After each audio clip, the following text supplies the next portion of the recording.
xeeñ yi ak yi baax na lool mais teewul jigéen teewul góor ci kër papa mën naa ñëw donc je disais que merci pour kàddu gi nga ma jox oustaz donc ma lay tontu juste avant may dugg sama truc ñun waxatuñu nijaay ñun bee la ñuy wax waxatuñu sax bébé bee la ñuy wax neexal ko ba mu neex ngay kontaan ce qui juste pour te dire que waxuñu nijaay mais on dit autre chose yoo xam ne ñoo gën a neex donc yow am na complexe idi wala nga jaar ciw santam bee laa koy wax wala bébé mais doo jaar ci santam j'ai trouvé un autre benn surnom bu gën a neex. su la nee Sophia nga ne Diallo. papa yooyu dafa xew bàyyi dafa xew dama naan mon cœur ma ne ko oui bee donc voilà quoi. Donc pour indi loolu nga wax moom. papa fii xale góor yi ci bëri yëpp ñoom Papis Bodiak ñoom Maar ak ñoom Diallo ñoo ñëpp loolu la ñuy dégg di.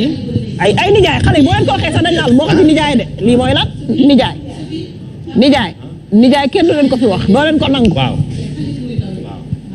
tey yaa Seda maa ngi ñëwaat yow. xam nga lu ñu bëgg. waaw ay nijaay. ay nijaay. ay ñu woo la comme maar la sant. maar la sant Babacar la tudd. gis nga Babacar ah. bu sañoon boo woowee Amina danaan ko maar xale yooyu loolu yëpp. man de laay wër. ñii ay papa boñe na. mbay bi dama koy dégg. mbay ko sax man la man nijaay ci théâtre rek laa koy dégg. loo yor jox mbay loo yor jox laa dégg nijaay waaw diw mu ne ko jaa mu ne maar ak jagut ak baligoon waaw loolu woote la waaw nañ déglu ma yaa diw mu ne ko jaa Prospère nee na nijaay pour kii naan nijaay pour kan waa daa lay continuer wax nijaay dem nga nijaay ñëw nga jàkk ja nijaay mu nekk sa nijaay pour théâtre la on t'écoute am na yeneen ya gën a neex Oustaz Prospère Mounass dañu déglu ma yaa ok Mounass yu baax yi nga xam ne Mounass wane na ko est-ce que loolu noonu mën na retenir un homme moi je réponds par non tout simplement et pourtant man damay jaay astuce de femme mais je dis c'est pas ça qui retient un homme tout à l'heure yaa Seda wax na ko góor bu bëgg a toog rek mooy toog parce que écoute tu as beau faire tout ça là lii baax na neex na mais du lii mooy tax góor toog lii mooy tax sax lii sax taxul sëy bi neex lii disons c'est juste pour damay jaay mais man sama jaay man dama ciy wax dëgg parce que lu ma gëmul rek mënuma ko wax nit ñi dañuy xam ni man maa ngi wax lu amul du lii mooy retenir un homme lii tax ma koy retenir c'est au-delà de ça parce que gis nañ fi jigéen boo xam ne def na lii lépp teewul jëkkëram xëy na takkal ko ñaareel wala jëkkëram mi ngi génn di doxaan de gauche à droite wala même fase na ko pour rien du tout moi je dis simplement que c'est pas ça qui retient un homme lii lan lay jariñ dans ce cas lii ça casse la routine c'est-à-dire que tout le temps ngay lekk ceebu jën su yàggee da nga am envie lekk maafe suba nga lekk mbaxal ginnaaw suba nga lekk suppu kaañi c'est-à-dire tous les jours on te sert la même chose su yàggee dafay dem ba génnaliku la te mariage dafa nekk loo xam ne ñaari nit yu gisante bëggante bi ngeen di labatante ku nekk yaa ngi xool li neex sa morom nga koy def pour séduire ko soo duggee ba ci biir mariage bi foofu noonu amul bàyyi c'est-à-dire que da ngay continuer di def ay yëf pour gën ko mën a séduire ça veut pas dire que da ngay def loo xam ne du dem non tu le séduis lii c'est des astuces de séduction c'est pas des astuces yoo xam ne qui retient un homme parce que imaginez tu as beau def say cuuraay def say nuisette def tout ce tralala là mais écoute yow sa kàddu neexul sa wax neexul c'est-à-dire que maa ngi ñëw c'est-à-dire que am nga jikko yoo xam ne en fait dafa metti sa borom kër ba nga xam ne lépp loo mënti def ci ay astuce du ko gis yow par exemple heure boo ubbee sa làmmiñ rek sa faan ngay wax yow salaamaaleykum bu neex sax mënoo ko wax sa salaamaaleykum dafay nduroo xuloo parce que tu le dis pas façon posée yaa ngi yuux c'est-à-dire que xaalis sax soo koy ñaan sa jëkkër koñ bi yëpp dañ leen di dégg et pourtant mënoon nga ko ñaan doucement tranquillement nga xool le moment opportun xool ba xam te xaalis sax soo koy ñaan doo xaar ba borom stressé wala mu sonn wala mu jóge sport ñëw rek nga ne ko baj may ma 10 000 non y a une façon de demander de l'argent y a une façon même d'utiliser ces astuces là lii nii pour nga utiliser ko da nga koy tal imaginez un homme je répète que man damay jaay astuce de femme man dama waroon taxawee oui baax na lii mooy tax góor du toog góor dafay toog non li taxul góor toog góor bu pour mu toog c'est autre yeneen aspect la imaginez par exemple tu utilises ces astuces là defar ba mu baax mais yow da ngaa am xeetu yaram par exemple jigéen yow def nga sa nuisette def nga say cuuraay sa néeg mi ngi xeeñ neex et tout comme on dit jigéen dafa bëri ay roq mais yow t'as pas pris soin de toi intimement ba nga xam ne sa jëkkër su la tiimee dafay daw et pourtant tu as utilisé ça est-ce que ça retient un homme non su xëyee dafay dem il y a également leneen loo xam ne c'est important rester naturel su ma ne rester naturel ça veut pas dire que doo def greffage ça veut pas dire que doo def cuuraay non rester naturel mooy s'assumer xam ni sa jëkkër par exemple man damaa naqari deret et tout man nii laa mel bul nekk di jéem a di tricher di indi beneen jikko boo xam ne par exemple noonu nga mel c'est-à-dire que rester naturel mooy wane ni nga mel carrément assumer sa bopp taxaw ni au-delà de ça man utiliser ma fer utiliser ma cuuraay mais damaa jongoma c'est-à-dire que avoir une confiance en toi loolu noonu ça fait retenir un homme góor dafa bëgg par exemple tamit jigéen gu koy aj nga xëy suba rek nga ne ko waa mais chou ñun dañu wax nijaay de waa bee li nga déchiré lii lu mu doon waa bee non du ma ko laal non bébé tey doo génn parce que soo génnee xale yi jigéen ñi dañ lay nopp c'est-à-dire que yaa ngi nekk di aj sa jëkkër di naan ko tu es beau sa wat bi dafa rafet naam am na nu muy demee sax écoute wat la comme tous les wat mais da nga koy jay góor dafa bëgg ko koy jay naan ko sudul yow du keneen mais ñun on a tendance à dire suñu jëkkër yi soo ma fasee 5 heures 6 heures écoute sa yeneen moroom taxaw di xaar ñun dañ koy wax en général pour nous valoriser alors que c'est pas bien parce que un homme a besoin d'être important aux yeux de sa femme et nous on donne pas assez d'importance de temps en temps à nos hommes et pourtant kooku noonu mi ngi continuer di utiliser astuce de femme bi nga xam ne Mounass indi na ko astuce de femme bi nga xam ne man maa ngi koy jaay il y a également des femmes yoo xam ni seen discussion duñu engager discussion c'est-à-dire que seen borom kër su wàccee taaj nañ reer bu neex def nañ ay cuuraay def nañ ay fer ñoom elles sont très belles mais mënuñu waxtaan ak seen borom kër parce que elles ont pas eu le temps ñu xam seen borom kër yan sujet de discussion moo ko neex am na góor yoo xam ne soo fi nekk di leen wax ay bazin bi jasner bi sama tour de famille bi mais le gars tu vas l'ennuyer grave c'est-à-dire que va falloir que nga trouver benn consensus yéen ñaar nga xam ne peut-être kii nii football moo ko neex par exemple moi football neexuma mais maa ngi jéem a xool même su ma waxtaanul ci football ma ni xaaral heure football su jotee ma dem teg caayin teg ataay ok toog même bu dee mënuma commenter sax parfois ma lay tooñ naan ko kii nu mu tudd kii joueur bi nu mu tudd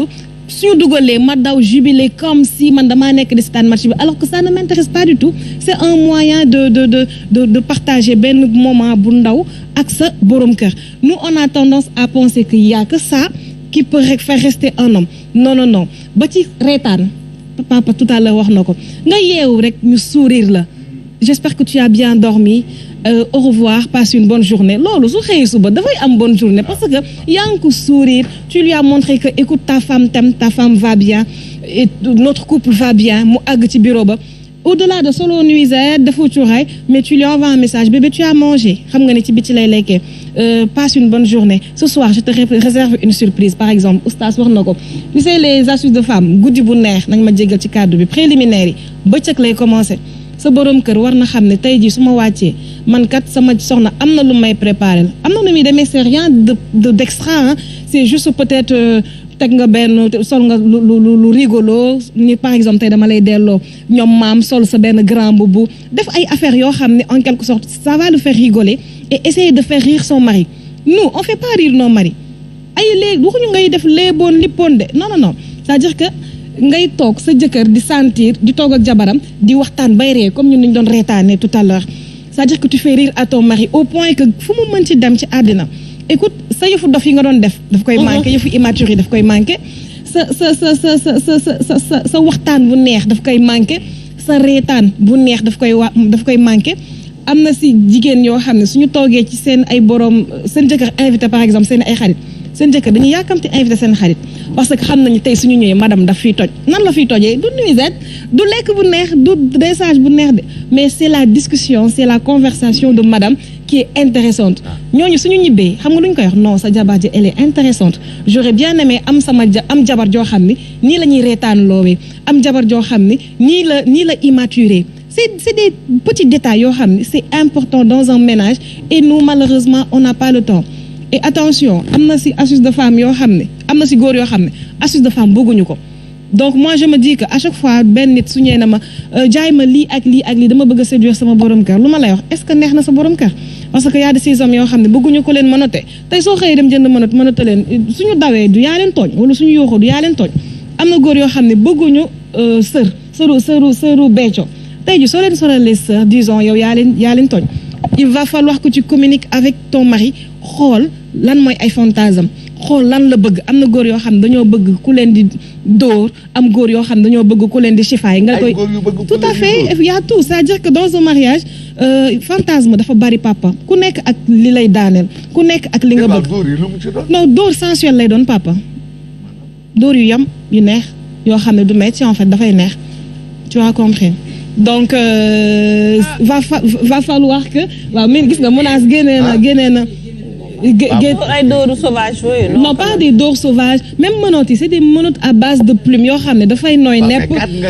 non suñ la menotté non c'est pour te faire peut-être des choses yoo xam ne peut-être menace dina ko expliquer alors mais nii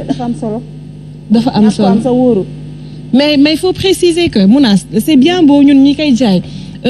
ñu leeral nit yi ñi koy jënd ni c'est pas parce que am na menotte am na nuisette am na cuuraay am na góor yoo xam ne par exemple bëgguñu cuuraay parce que dañoo asthme ce qui fait que du cuuraay nga war a dem jënd ci menace wala ci mayaak mais peut-être da nga koy laat leneen nan laa war a mën a parfumer sama kër y a pas de règle générale universelle de séduction tout à fait c'est-à-dire que y a pas de règle générale de universelle tout à fait y a pas de règle universelle de séduction mais loo xamul nag mënoo koo bañ aussi loo xamul mënoo koo bañ waaw mais tu sais Safia y a de ces hommes yoo xam ne ñoo xam ne dañ naan non man sama kii bëggul li essayé wu ko bëgg koo bañ mais ñooñu xam nga ban problème la ñu def dañoo waxtaanul ak seen borom kër wala dañoo communiqué wul observation xam ko xam mën koo bañ wala nga bëgg ko papa Safia observation dafa am solo c'est-à-dire que quand tu as ton mari wala quand tu as ton homme anyway